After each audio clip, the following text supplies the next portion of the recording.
आपल्या सगळ्यांना सवय असते ती म्हणजे सकाळी सकाळी न्यूजपेपर वाचण्याची आणि आपल्या आजूबाजूला नेमकं काय घडतंय ते जाणून घेण्याची। पण आजकालच्या धकाधकीच्या जीवनामध्ये ते शक्य होत नाही आणि त्यामुळेच लोकशाही मराठी आपल्या प्रेक्षकांसाठी घेऊन आला आहे पेपरच्या बातम्या। चला तर मग तुमच्या आवडीचे जे वर्तमानपत्र आहेत त्यामध्ये आजच्या हेडलाईन नेमक्या काय आहेत ते जाणून घेणार आहोत। सगळ्यात आधी लोकसत्ताची हेडलाईन काय आहे ते आपण बघणार आहोत। महाराष्ट्र बिहारवर भाजपची मदार अशी ही हेडलाईन आहे। 88 पैकी 80 जागांचा विक्रम राखण्याचं आव्हान अशी ही हेडलाईन आहे। 400 पारचा नारा देऊन मैदानामध्ये उतरलेल्या भाजपपुढे आता सर्वात मोठं आव्हान महाराष्ट्र आणि बिहार या राज्यांचं असल्याचं स्पष्ट होत आहे। 2019च्या सत्ता स्थापनेमध्ये या दोन्ही राज्यातील 80 जागांचा महत्त्वाचा वाटा होता। यंदा ही संख्या सहज गाठणं अशक्य असल्यानं पंतप्रधान मोदी आणि गृहमंत्री अमित शहा यांनी या राज्यांवर लक्ष केंद्रित केलंय। महाराष्ट्र आणि बिहार दोन्ही राज्यांमध्ये मिळून लोकसभेच्या 88 जागा आहेत तर गेल्या निवडणुकीमध्ये रालोआला 80 जागा या ठिकाणी मिळाल्या होत्या आणि यावेळी दोन्ही राज्यातील जागांमध्ये घट झाली तर बहुमताचं लक्ष्य गाठण्यासाठीच्या आवश्यक जागांची तूट कशी भरून काढायची यावर भाजपच्या केंद्रीय नेतृत्वामध्ये गंभीर चर्चा सुरू असल्याचं समजतंय।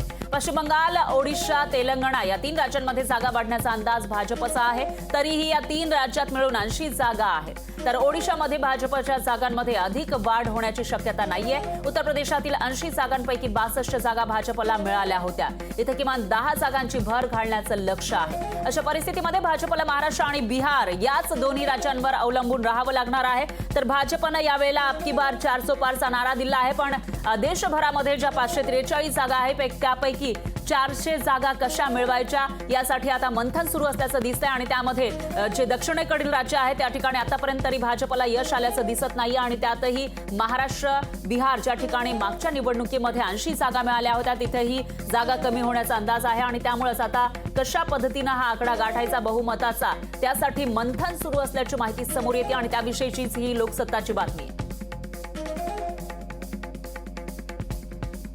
यानंतर महाराष्ट्र टाइम्सची हेडलाईन नेमकी काय आहे तेही आपण बघणार आहोत। मुंबईतील तिढा सुटला अशी ही बातमी आहे। काँग्रेसनं लोकसभा निवडणूक 2024 साठी मुंबई उत्तरमधून भूषण पाटील यांना उमेदवारी जाहीर केली आहे। काँग्रेसनं लोकसभा निवडणुकीसाठीची यादी जाहीर केली ज्यामध्ये देशभरातील 5 उमेदवारांचा समावेश होता। यात मुंबई उत्तर लोकसभा मतदारसंघातून भूषण पाटील यांचं नाव जाहीर झालंय। भाजपनं या मतदारसंघातून पियुष गोयल यांना उमेदवारी दिलेली आहे। यामुळे या मतदारसंघात गोयल विरुद्ध पाटील अशी लढत होणार आहे। एकीकडे गुजराती उमेदवार आहे महायुतीकडून एकीकडे पियुष गोयल जे केंद्रीय मंत्री राहिलेले आहेत असे उमेदवार आहेत महायुतीकडून तर दुसरीकडे मराठी उमेदवार मवियाकडून या ठिकाणी निवडणुकीच्या रिंगणामध्ये उतरवण्यात आला आहे। भूषण पाटील यांना उमेदवारी जाहीर करण्यात आली आहे। आर्थिक गैरव्यवहाराचे आरोप असलेले मुंबई महानगरपालिकेचे माजी स्थायी समिती अध्यक्ष यशवंत जाधव यांच्या पत्नी आमदार यामिनी जाधव यांना शिवसेनेनं दक्षिण मुंबई लोकसभा मतदारसंघातून उमेदवारी दिलेली आहे तर या जागेवर भाजपनं दावा सांगितलेला होता। उत्तर पश्चिम मुंबई लोकसभा मतदारसंघाचा तिढा अखेर सुटलेला आहे। शिवसेना उद्धव बाळासाहेब ठाकरे पक्षातून एकनाथ शिंदे यांच्या शिवसेनेमध्ये नुकतेच प्रवेश करणारे माजी मंत्री रवींद्र बायकर यांना उत्तर पश्चिम मुंबईमधून तिकीट जाहीर करण्यात आलं आहे तर मुंबईमधील ज्या काही जागांवर अजूनही आपले उमेदवार जाहीर झालेले नव्हते महाविकास आघाडी आणि महायुतीचे त्या ठिकाणी उमेदवारांची नावं जाहीर करण्यात आली आणि त्यामुळेच मुंबईतील तिढा सुटल्याची ही बातमी महाराष्ट्र टाइम्सची आहे। मटाची ही बातमी आहे।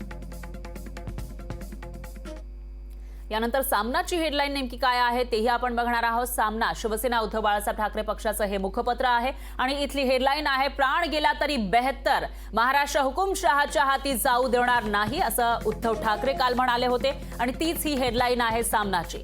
मराठी माणसाच्या बलिदानातून महाराष्ट्राची निर्मिती झाली। 1 मे रोजी महाराष्ट्र दिनी आपण त्या हुतात्म्यांना अभिवादन करतो पण आता केवळ अभिवादन करून चालणार नाही ते हुतात्मे आपल्याकडे बघतायत कारण मोदी नावाचा हुकुमशहा महाराष्ट्राची अस्मिता पायदळीत उडवतोय। आता शपथ घ्यावी लागेल आणि मी शपथ घेऊन सांगतो हुतात्म्यांनो तुम्ही ज्या पद्धतीनं मुंबईसह महाराष्ट्र मिळवण्यासाठी गोळ्यांना सामोरे गेलात तसंच प्राण गेला तरी बेहत्तर या हुकुमशहाच्या हाती महाराष्ट्र जाऊ देणार नाही अशी सिंह गर्जना शिवसेना पक्षप्रमुख उद्धव ठाकरेंनी केली।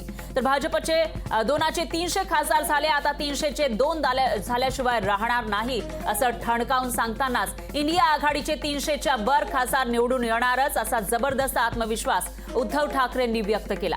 महाविकास आघाडीच्या बारामती लोकसभा मतदारसंघातील राष्ट्रवादी काँग्रेस उमेदवार सुप्रिया सुळे यांच्या प्रचारासाठी खडकवासला इथं विशाल सभा झाली। या सभेमध्ये मार्गदर्शन करताना उद्धव ठाकरेंनी पंतप्रधान मोदी, भारतीय जनता पक्ष आणि अजित पवार गटाचा समाचार घेतला अशी ही बातमी आहे सामनाची। यानंतर आघाडीचं वर्तमानपत्र गुजरात समाचारची हेडलाईन नेमकी काय आहे तेही आपण बघणार आहोत। कोविशिल्डच्या दुष्परिणामांची निर्माती कंपनी ॲस्ट्राझेनेका ब्रिटनच्या न्यायालयामध्ये कबुली, अशी ही बातमी आहे। तर त्याचबरोबर टाइम्स ऑफ इंडियाची बातमी आपण बघितली आणि यानंतर आता ही गुजरात समाचारची बातमी नेमकी काय आहे तेही आपण बघतोय। कोविशिल्डच्या दुष्परिणामांची निर्माती कंपनी ॲस्ट्राझेनेकाची ब्रिटनच्या न्यायालयामध्ये कबुली। कोविशिल्ड लस जी लोकांनी घेतलेली होती कोरोना काळामध्ये कोरोनापासून बचावासाठी, पण त्याचे दुष्परिणाम होत असल्याचं समोर येतंय आणि तशी कबुली ब्रिटनच्या कोर्टामध्ये कंपनीनं दिलेली आहे।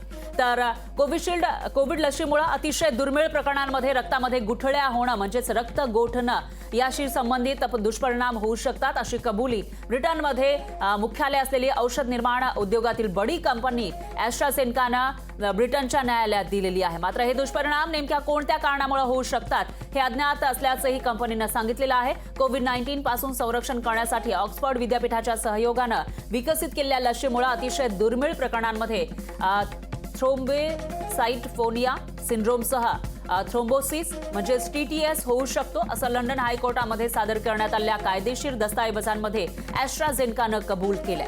कोविशिल्ड लसीच्या कथित दुष्परिणामांविषयी केंद्र सरकारनं तातडीनं खुलासा करावा, अशी मागणी दिल्लीचे आरोग्यमंत्री सौरभ भारद्वाज यांनी मंगळवारी केलेली आहे। त्यामुळे आता केंद्र सरकार याविषयी कधी खुलासा करणार ते बघावं लागणार आहे, कारण कोविड लसी मोठ्या प्रमाणामध्ये लोकांनी घेतलेल्या होत्या, पण त्याचे दुष्परिणाम आहेत असं स्वतः कंपनीनंच ब्रिटनच्या कोर्टामध्ये कबुली दिली आहे।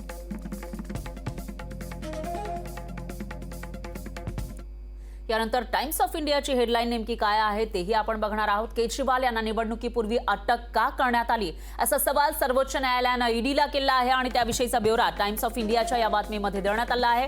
कथित मद्य धोरण घोटाळा प्रकरणामध्ये गेल्या काही दिवसांपासून दिल्लीचे मुख्यमंत्री अरविंद केजरीवाल हे तुरुंगात आहेत। मद्य धोरण घोटाळा प्रकरणी ईडीनं अरविंद केजरीवाल यांच्यावर अटकेची कारवाई केली होती, तेव्हापासून ते तुरुंगात आहेत। यानंतर अरविंद केजरीवाल यांच्या वतीनं ईडीनं केलेली कारवाई ही बेकायदेशीर असल्याची याचिका सर्वोच्च न्यायालयामध्ये दाखल करण्यात आली होती आणि या याचिकेवर सुनावणी पार पडली। यावेळी सर्वोच्च न्यायालयानं ईडीला प्रश्न विचारत लोकसभा निवडणुकीपूर्वीच अरविंद केजरीवाल यांना अटक का करण्यात आली असा सवाल केलाय। या प्रश्नावर न्यायालयानं ईडीकडून सविस्तर उत्तर मागवलंय। न्यायमूर्ती संजीव खन्ना आणि न्यायमूर्ती दीपंकर दत्ता यांच्या खंडपीठासमोर ही सुनावणी झाली। तर लोकसभेच्या निवडणुकीपूर्वी मुख्यमंत्री केजरीवाल यांना अटक का करण्यात आली, स्वातंत्र्य महत्वाचं आहे, आपण ते नाकारू शकत नाही, असं निरीक्षण न्यायालयानं नोंदवलंय। या प्रश्नासंदर्भात 3 मे पर्यंत सविस्तर उत्तर द्या, असे निर्देश न्यायालयानं दिले, अशी ही बातमी आहे टाइम्स ऑफ इंडियाची। कालची सुनावणी झालेली होती केजरीवाल यांच्या संदर्भातील केजरीवाल यांच्याकडून जी याचिका दाखल झालेली होती अटकेविरोधात ईडीच्या, त्यावर ही सुनावणी झाली आणि यामध्ये न्यायालयानं कडक शब्दामध्ये ईडीला सुनावलेलं आहे। त्याचबरोबर काही प्रश्न विचारलेत आणि त्या प्रश्नांची उत्तरं 3 तारखेला देण्यास सांगितलं।